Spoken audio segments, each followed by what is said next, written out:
Baiklah, Assalamualaikum warahmatullahi wabarakatuh. Kami dari kelompok 7 akan mempresentasikan materi dari buku Umer Caprah, chapter 7 yang berjudul Monetary Policy. Yang pertama ada The Strategy. Capra menyatakan bahwa kebijakan moneter dalam sistem Islam tidak hanya ditunjukkan untuk menstabilkan harga dan nilai mata uang, tapi juga harus value oriented, yakni selaras dengan nilai-nilai keadilan, keseimbangan, dan kesejahteraan sosial. Kewajiban kebijakan moneter Islam itu ada 4. Yang pertama, mencegah ketidakstabilan ekonomi. Yang kedua, menghindari ekspansi moneter berlebihan. Yang ketiga, mendorong distribusi kekayaan yang adil.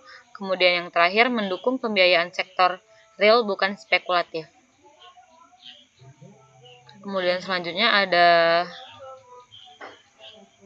Source of Monetary Expansion. Capra mengidentifikasi 3 sumber utama ekspansi moneter yang bila tidak dikendalikan akan menyebabkan inflasi dan ketidakadilan. Yang pertama ada fiscal deficit atau defisit fiskal.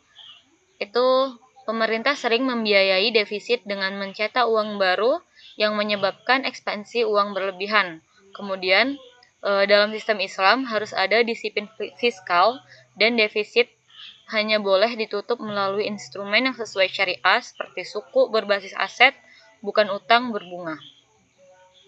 Kemudian selanjutnya akan dijelaskan oleh rekan saya. Oke, selanjutnya yang kedua ada commercial bank credit creation. Itu bank konvensional menciptakan uang melalui sistem fractional reserve yang memperbesar jumlah uang beredar tanpa dukungan aset nyata. Dalam sistem Islam harus dibatasi melalui sistem pembiayaan berbasis ekuitas, misalnya kayak mudharabah dan musyarakah. Nah, itu agar pembiayaan sesuai dengan pertumbuhan sektor real. Yang ketiga ada balance of payment surplus or deficit. Itu tuh surplus akan menambah basis moneter jika tidak disterilkan dan defisit bisa menguras cadangan devisa. Nah, negara itu perlu kebijakan pengelolaan neraca pembayaran yang proaktif untuk menjaga stabilitas moneter.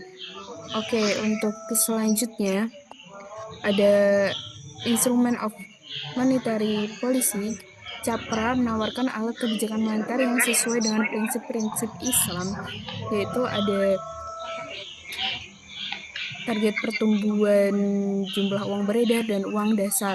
Nah, ini tuh penetapan target pertumbuhan untuk jumlah uang beredar dan uang dasar itu agar sesuai dengan kebutuhan real ekonomi. Tujuannya adalah untuk mencegah inflasi tanpa menghambat pertumbuhan. Oke, selanjutnya akan dijelaskan teman saya. Selanjutnya ada public share of demand deposits. Negara dapat mengendalikan proporsi simpanan masyarakat melalui bank syariah agar alokasi pembiayaan selaras dengan kebutuhan sosial. Artinya, pemerintah bisa mengatur berapa banyak dana masyarakat yang boleh dihimpun agar penggunaannya sejalan dengan kebutuhan sosial, bukan semata-mata untuk keuntungan bank. Lalu, penekanan pada pengendalian permintaan kredit yang tidak produktif. Pemerintah mendorong agar dana yang dihimpun tidak digunakan untuk pembiayaan konsumtif atau spekulatif, melainkan untuk sektor yang memberi manfaat real bagi masyarakat. Lalu yang C, Statutory Reserve Requirement atau cadangan wajib. Penetapan cadangan wajib minimum dapat digunakan untuk mengendalikan kemampuan bank dalam menciptakan kredit.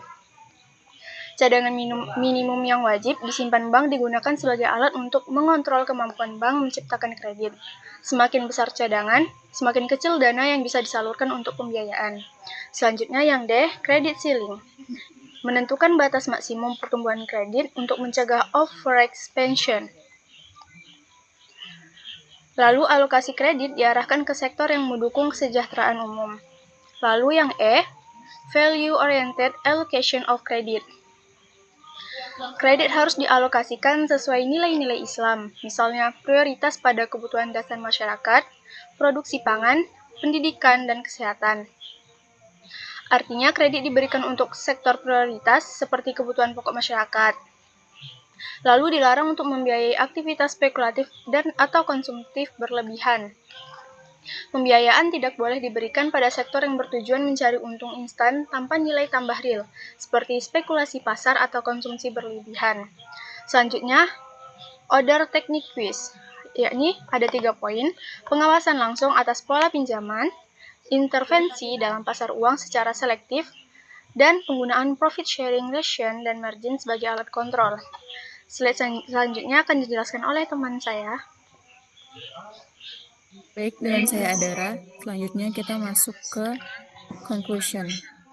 Capra menekankan bahwa sistem moneter Islam bukan hanya versi tanpa riba dalam sistem konvensional, tapi merupakan sistem baru yang menempatkan stabilitas dan keadilan sebagai tujuan utama, mengintegrasikan kebijakan fiskal dan moneter dalam kerangka syariah, mengedepankan pembiayaan berbasis ekuitas dan sektorial. Sistem baru yang berbasis nilai kebijakan moneter dalam Islam tidak hanya soal pengendalian uang beredar, tapi mencangkup upaya membangun sistem ekonomi yang adil, stabil, dan berkelanjutan.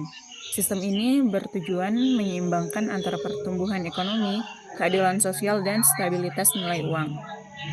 Instrumen kebijakan moneter harus konsisten dengan prinsip-prinsip syariah dan tidak boleh mengandung unsur riba, gharar, atau maisir. Instrumen tersebut juga harus diarahkan untuk membina investasi produktif, menciptakan lapangan kerja, dan mendorong distribusi kekayaan yang lebih adil. Lalu ada kesimpulan, monetary strategi membahas secara mendalam bagaimana kebijakan moneter dalam Islam harus bebas riba, menghindari ekspansi moneter yang tidak proporsional, mendorong keadilan sosial dan kesejahteraan ekonomi, menggunakan alat-alat pengendalian yang berbasis nilai dan prinsip syariah. Sistem ini membutuhkan sinergi antara kebijakan moneter, fiskal, dan struktur kelembagaan yang kuat, dengan orientasi jangka panjang pada keadilan dan stabilitas, bukan sekadar pertumbuhan angka semata. Mungkin itu dari kelompok kami. Bisa dilanjutkan, Mbak Sonia. Baiklah, sekian presentasi dari kelompok kami. Bila ada kesalahan dalam penyampaian maupun isi materi, kami memohon maaf. Sekian, wassalamualaikum warahmatullahi wabarakatuh.